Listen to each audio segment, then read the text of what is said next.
2025 becomes the year where the world map begins to tremble.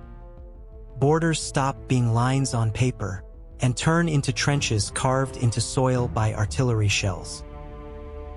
Diplomats hold microphones, but militaries hold power. Social media live streams war like entertainment, missiles trending faster than music videos. Humanity enters a terrifying chapter where conflict is no longer a possibility, but an expectation. It begins in late April. A deadly ambush in Pahalgam kills dozens of civilians, including students returning from spring celebrations. India instantly blames Pakistan, without investigation, without evidence, a narrative that sparks nationalism like gasoline. On May 7th, India launches preemptive missile strikes, Operation Sindoor. Explosions crack open dawn across Pakistan, and Azad Kashmir, mosques shattered, civilians screaming through dust clouds. For Islamabad, this war is not political, it is survival. Within hours, Islamabad answers, not in rage, but calculation. Pakistani J-10CE fighters launch under moonlight, radar locked from more than 120 kilometers, firing BVR PL-15 missiles. Indian jets, including Rafales, reportedly fall before ever seeing their hunters. Operation Banyan ul Marsoos takes shape. JF-17 Block 3 jets strike deep, an alleged CM-400 AKG, hit on an S-400 site near Pathankot, becomes the war's whisper and headline.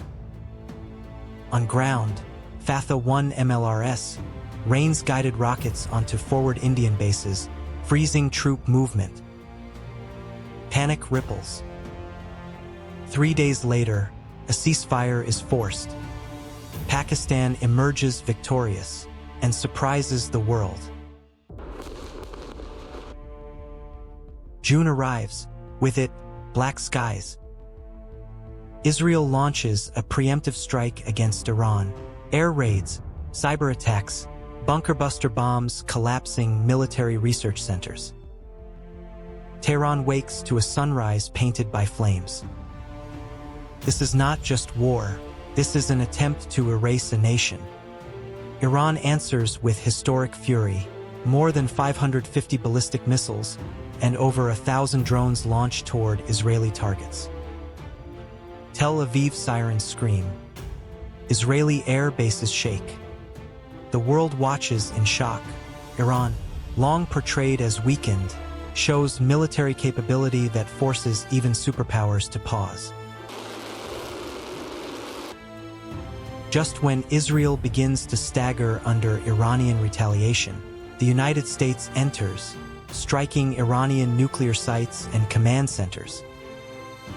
Tehran calls it a war of elimination and responds by striking a U.S. base in Qatar, missiles carving arcs of fire across the desert.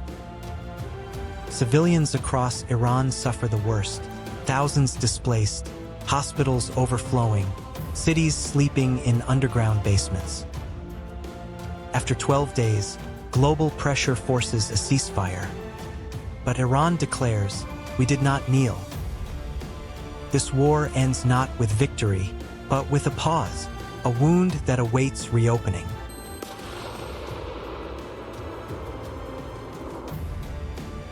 While the world stares at South Asia and the Middle East, Eastern Europe continues bleeding. The Russia-Ukraine war enters its longest and most grinding phase in 2025. No dramatic offensives.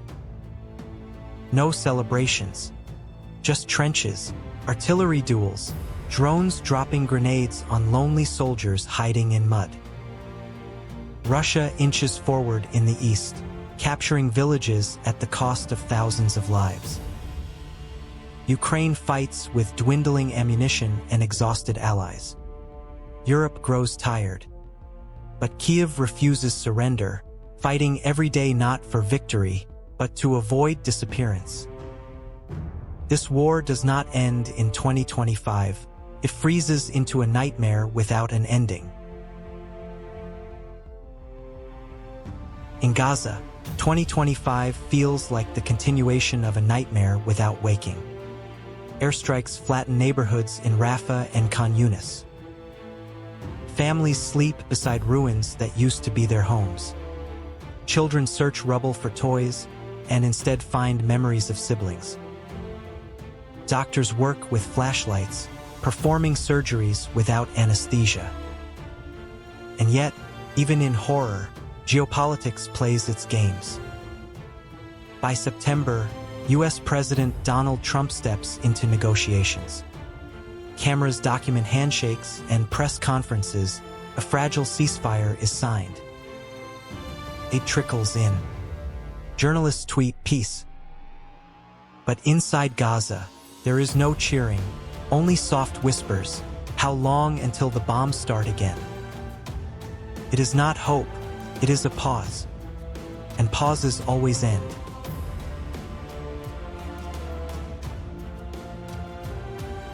In Sudan, 2025 marks a humanitarian collapse.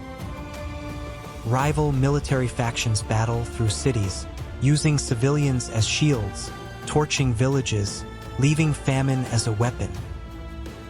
More than 10 million are displaced, children walking through deserts barefoot, with no water.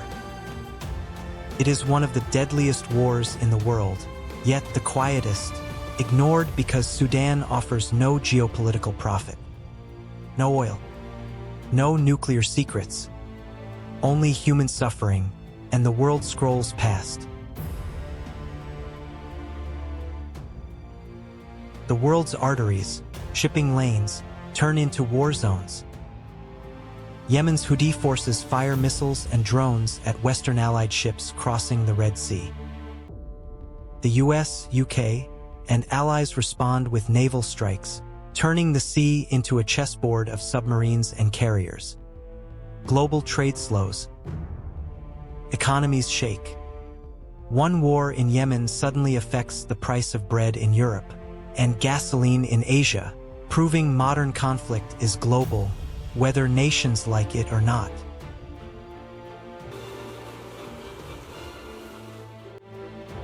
China does not fire missiles in 2025, but it tests the world's nerves more than anyone. Warships surround Taiwan in drills. Fighter jets cross airspace lines, like warnings whispered in a dark room. Cyber attacks target Taiwanese banks. Beijing moves slowly, deliberately, like a tiger stretching before the hunt.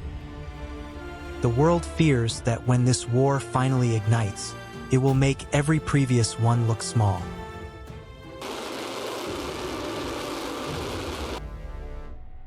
"2025 becomes a warning, a reminder, prophecy. Wars did not erupt because nations wanted justice, but because leaders wanted power, and civilians paid the price. Pakistan proved survival is a form of victory. Iran proved resistance can echo across continents. Ukraine proved exhaustion is not surrender. Sudan proved forgotten suffering is still suffering. Gaza proved grief does not stop.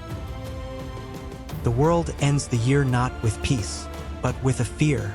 What happens when these wars merge? What happens when one more match lights the final fuse? Because history shows, humanity does not learn until everything burns.